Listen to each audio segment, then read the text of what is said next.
여러분, 원래는 꼭 현관과 거실 사이에 이것을 두세요. 분명 큰 재물운을 얻게 되실 것입니다. 여러분, 이곳은 원래 여러분의 가정에 재물운이 얼마나 강해질 수 있느냐를 좌우하는 곳이 될 거예요. 자, 이렇게 만들어 두십시오.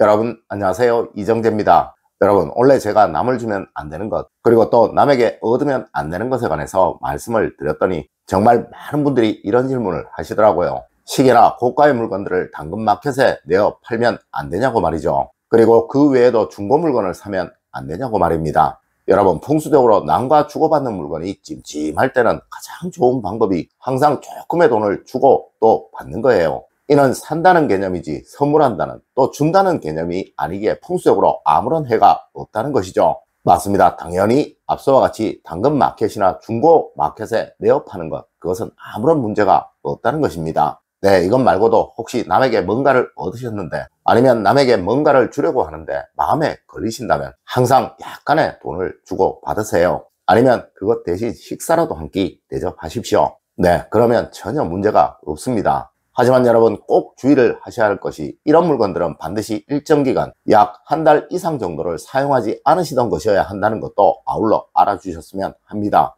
자, 오늘은 현관에서 들어와 거실 사이에 꼭 두어야 할 것과, 그리고 또 원래 정말 중요한 화장실에 관한 이야기를 같이 해드리도록 할게요. 첫 번째로 여러분, 화장실에서 이것 두 개는 꼭 신경을 쓰십시오.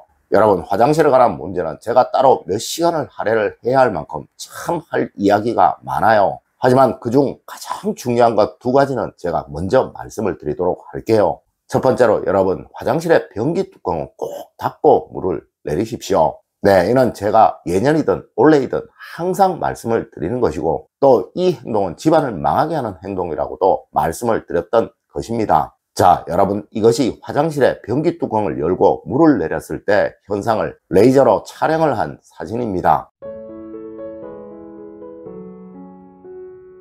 여러분, 이렇게 뚜껑을 닫지 않고 물을 내리게 되면 그 속에 있던 미세한 물방울들이 최소한 1.5m 이상은 튀어오른다고 합니다. 그리고 이 물방울 속에는 대장균과 노로바이러스 등 여러 가지의 병원균들이 포함되어 있으며, 이것들이 여러분의 집 화장실 속에 떠 있거나 또 화장실에 묻게 된다고 말을 한다는 것이죠. 특히 이것은 겨울이면 사람들에게 5배 이상의 감염 확률을 높이게 된다고 말을 하는데요. 이것은 약 24시간에서 48시간 정도의 잠복기를 거쳐 사람들에게 설사와 복통 등 또 노로바이러스 감염을 일으키게 된다고 의학계에서는, 과학계에서는 말을 한다는 것입니다. 여러분, 이 노로바이러스는 정말 무서운 감염병이에요. 네, 단순히 앞서와 같이 설사나 복통 정도로 끝날 수도 있지만 운이 없으면 사람의 생명까지 앗아가기도 하는 병이라는 것입니다. 여러분, 무조건 변기 뚜껑을 닫고 물을 내리는 습관을 들이십시오. 그리고 또 항상 변기 뚜껑은 닫아두세요. 그리고 또 정말 중요한 것이 화장실의 문을 열어두지 않는 것입니다.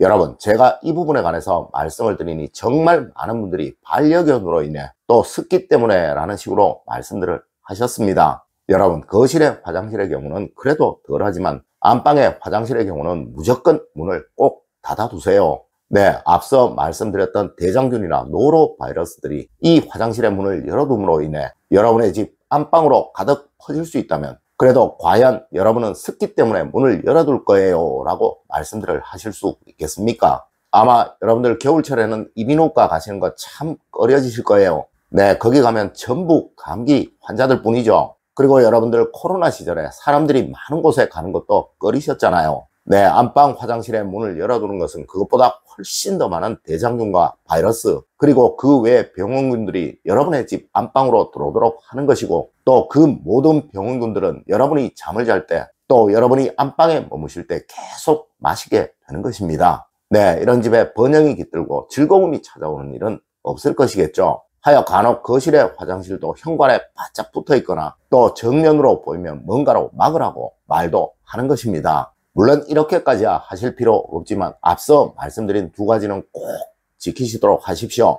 두 번째로 여러분, 거실과 현관 사이의 공간은 바로 이 공간입니다. 중문이 없으시다면 현관에서 신발을 벗고 들어와서부터의 공간, 그리고 중문이 있으시다면 중문을 열고 들어와서부터의 공간을 우리 풍수에서는 통로라고 말을 합니다. 네, 거실은 소파가 놓이는 공간 뒤까지, 그리고 사람들이 걸어 다니는 곳을 통로라고 말을 합니다. 여러분, 이 통로는 여러분의 가정에 기의 흐름이 생기는 곳이고 또 기가 흘러다니는 장소입니다. 하여 이곳이 잘 되어 있다면 그 집은 무조건 안정적이고 편안한 기의 흐름을 가지게 되고 이로 인해 행복이 만들어지게 되며 또 안정이 만들어지게 되고 그리고 번영이 생기게 된다고 풍수에서는 말을 하고 있다는 것이죠. 물론 이곳이 잘못되어 있다면 기의 흐름에 굴곡이 생기고 부딪힘이 생겨 집안에 흐르는 기가 거세지고 또 강해지게 되니 이 집에는 가족 간의 갈등이나 반목이 생기게 되고 늘 불화가 생기게 된다고 풍수에서는 말을 하고 있다는 것입니다. 여러분, 다른 곳은 다 더러워도 좋습니다. 네, 이것만큼은 매일 쓸고 닦고 청소를 하세요. 물론 청소기가 있으시다면 시간 나시는 대로 이곳은 청소기로 미십시오. 네, 이곳은 돈을 말하는 곳이고 이곳이 더럽거나 깨끗하지 않으면 어느 집이든 절대 돈이 모이지 않게 됩니다. 네, 특히 올해는 더 할 것입니다. 세 번째로 여러분, 통로에는 무조건 돈의 상징을 두세요. 그리하면 부자가 됩니다. 여러분, 원래 여러분의 가정에서 돈을 상징하는 모든 그림들, 화초들, 그리고 그 외 풍수 물건들은 모두 이곳에 두십시오. 물론 창가 통로도 통로이니 화초는 창가 통로에 두시면 좋겠지만 그 외 그림이나 다른 것들은 꼭 이곳에 두시도록 하세요. 자, 여러분, 이 집은 늘 돈 문제로 고민을 할 집입니다.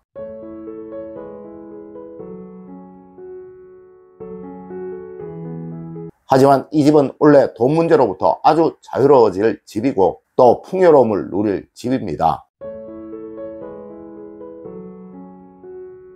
이곳은 분명 여러분의 집에 소원과 소망이 걸려 있어야 하는 곳이고 또 이곳에는 여러분이 간절히 원하는 것 무엇이라도 있어야 하는 곳이에요. 네, 이것이 텅 비어 있는 집은 목표가 없고 소망이 없는 집이라는 의미이고 또 이것이 너무 꽉 차 있는 집은 욕심이 많은 집이고 그리고 하나의 목적이 불분명한 그런 집이라는 의미입니다. 여러분, 항상 이곳에는 여러분이 원하시는 그 하나만 두시도록 하세요. 네, 분명 누구나 금전적인 부족이 없는 것, 즉 돈일 것입니다. 여러분, 꼭 이곳에 돈을 상징하는 모든 것들을 두시도록 하십시오. 네 번째로 여러분, 원래 이곳에 발매트를 꼭 두십시오. 여러분, 원래 꼭 현관 통로 입구에는 발매트를 하나 두시도록 하십시오. 이는 여러분의 집으로 들어오는 모든 기운들을 원래 아주 부드럽게 만들 것이고 또 편안하게 만들 것입니다. 네, 절대 이것이 혼잡스럽지 않도록 가능한 단순화시키시고 딱 발매트 하나만 두시도록 하십시오. 분명 아주 큰 행복과 부유로움을 얻게 되실 것입니다. 다섯 번째로 여러분, 올해는 돈을 상징하는 한 해입니다. 여러분, 올해는 많은 재물운을 상징하는 한 해라고 우리 사주학에서, 우리 풍수학에서, 아니 동양의 모든 학문들에서 말하고 있는 한 해입니다. 네, 이것을 상징하는 장소가 바로 여러분의 집에 있는 집의 통로들이에요. 맞습니다. 올해 통로가 단정하고 깨끗한 집은 큰 부유로움과 평안함을 얻게 될 것이고 또 이 통로가 혼란스럽고 어지러운 집은 올해 큰 금전적인 어려움을 겪게 될 거예요. 여러분, 항상 올해는 여러분의 집에서 사람들이 걸어다니는 그 통로만큼은 아주 정갈하게 만드십시오. 네, 그것이 올해 여러분의 돈이라고 생각을 하세요. 여러분, 오늘은 올해 여러분의 집에 재물운을 강하게 만드는 장소에 관해 이야기를 해드렸습니다. 오늘 제가 알려드린 이야기 여러분들 꼭 명심하시길 부탁드리며 오늘의 이야기를 마치도록 하겠습니다. 늘 올바른 학문과 올바른 지식을 여러분들께 전하도록 노력하겠습니다. 여러분, 긴 시간 감사드립니다. 감사합니다.